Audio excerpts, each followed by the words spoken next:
మా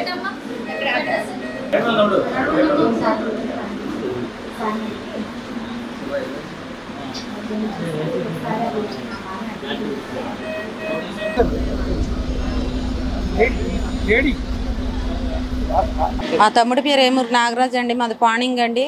నేను ఓటేసి ఇంటికి వెళ్ళిపోయానండి. ఈ లోపల మా తమ్ముడిని పక్కన కొట్టి అద్దం ఉంటే అద్దం రాయెట్టి పగల కొట్టేసేసి ఆడ పేక్కొచ్చారండి. బొంకూరుల అప్పలకొండను సూర్యప్రకాష్ గారు వంగాయగూడ నుంచి ఒక 10 మంది కుర్రోళ్ళని తీసుకొచ్చారండి కారు మీద. వాళ్ళని తీసుకొచ్చి పేక్కొచ్చినాక ఎవళ్ళు అని ఎత్తుకునే పాటికి వాళ్ళని కారు ఎక్కించేసి సైడ్ చేసాడంటండి ఆయన. అంటే మా తమ్ముడు ఏరుచెర్ల మీద ముసలోళ్ళు వాళ్ళని తీసుకెళ్ళి ఓటేపెత్తకు దగ్గరికి తీసుకెళ్తున్నాడండి. మరి అందుకో మెళ్ళో కండవ వేసుకున్నాడు, తెలుగుదేశం కండవను బన్నీ అవి వేసుకున్నాడండి. అవి వంగగూడెం కుర్రోళ్ళండి, ఒక 10 మంది కుర్రోళ్ళు సూర్యప్రకాష్ గారు తీసుకొచ్చారంట. వాళ్ళును ఈ అప్పలకొండ అంటండి. మా ఓళ్ళు మట్టుకు ఒక 2-3 కుర్రోళ్ళని వాళ్ళకి తాగుడు పోపించి వాళ్ళని కూడా ఉసుకల్పించి మా తమ్ముడిని మా మేనల్లుడిని ఏమూరు రాజేష్ అండి ఆయన పేరు, ఇద్దరం కలిపి కొట్టేసేసారండి బాగా. మా తమ్ముడిని అయితే మెడకాయ కోసేసారండి కత్తితో, అద్దం పగలగొట్టి కోసేసారండి మెడకాయ. తలలో మట్టుకి వెనకాల పగిలిపోయిందండి, నరాలు దెబ్బతినేసినని డాక్టర్ చెప్పారండి. చాలా ప్రమాదం అంటున్నారు. ఆడికి కష్టపడే వాళ్ళు ఎవరు లేరు, అలా ఆవిడకి బాగోదు. ఆడు తెత్తే తిన్నట్టు లేకపోతే లేదు సార్. మీరే ఏదో న్యాయం చేయాలండి మా తమ్ముడికి. ఈరోజు ప్రశాంతమైనటువంటి వాతావరణంలో ఎన్నికల కమిషను ఎన్నికలు నిర్వహిద్దామని ప్రయత్నం చేస్తూ ఉంటే కొంతమంది వైఎస్ఆర్ పార్టీకి సంబంధించినటువంటి సంఘ విద్రోహ శక్తులు ప్రతి ఊర్లోనూ ఏదో దౌర్జన్యం చేసి బూతుల్ని ఆక్రమించుకుందామని భయభ్రాంతులకు గురి చేద్దామని మీరు ప్రయత్నం చేస్తున్నారు. మీ ఆటల సాగో జనం మిమ్మల్ని పంపించడానికి పూర్తిగా సిద్ధమయ్యారు. ఈ రాష్ట్రంలోనూ ఈ నియోజకవర్గంలో కూడా మీరు ఏలూరు మండలం పాలగూడలో కొట్టారు, ఏలూరు మండలం శ్రీపర్లో కొట్టారు, దెందులూరు మండలం సోమర్పాడులో కొట్టారు, దెందులూరు మండలం పవల్లో కొట్టారు. ఎంతమందిని మీరు కొడతారని అడుగుతున్నాం. ఎందుకు మీకు ఇంత కక్ష అని అడుగుతున్నాం.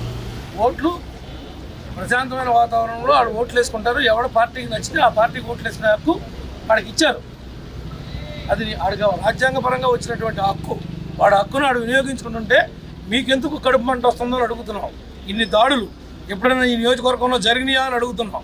ఈ దాడులన్నింటి కూడా జరగడానికి కారణం మీరు అసాంఘిక వ్యక్తుల్ని ప్రోత్సహించి కావాలని ఒక పథకం ప్రకారం దాడులు చేపిస్తున్నారు. కబడ్దార్, ఈ దాడిలో పాల్గొన్నటువంటి ప్రతి వాడిని కూడా తొక్కిపెట్టి నారదీస్తాం. ఏమనుకుంటున్నారో మీరు? ఇది ప్రజాస్వామ్యంలో శాంతియుతంగా జరగాల్సినటువంటి ఎన్నికల్ని ఉద్రిక్త వాతావరణం మధ్య కొట్లాట్లో పొడుచుకుంటారు, కోసుకుంటారు. ఎక్కడి నుంచి వచ్చింది సంస్కృతి అని అడుగుతున్నాం.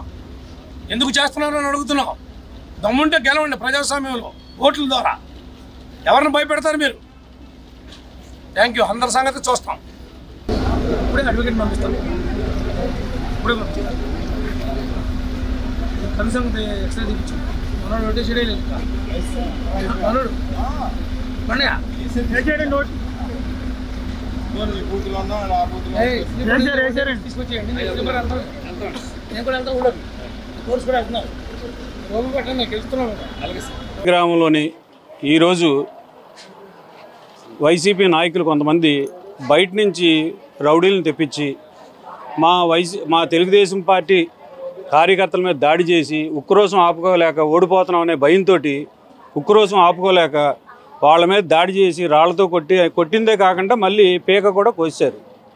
ఇదంతా కూడా అక్కడి నుంచి ఏదైతే అతని ఫోన్ ఎవరైతే బయటికి నుంచి వచ్చారో, ఎవరైతే అక్కడ ఉన్నాడో నాయకుడు, వైసీపీ నాయకుడు గేదెల సూర్యప్రకాష్ అనే వ్యక్తి అక్కడ వీళ్ళందరినీ కూడా కొద్దిగా మొబలైజ్ చేసి ఇటువంటి పనులన్నీ చేయించుతున్నాడు.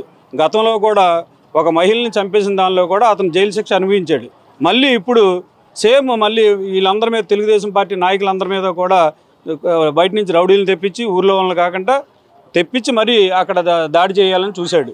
దీని మీద ఎట్టి పరిస్థితుల్లోనూ కూడా పోలీస్ డిపార్ట్మెంట్ వారు చర్యలు తీసుకోకపోతే మేము రేపు మార్నింగ్ ధర్నా చేయడానికైనా మేము సిద్ధం ఎస్పీ గారి ఆఫీస్ దగ్గర.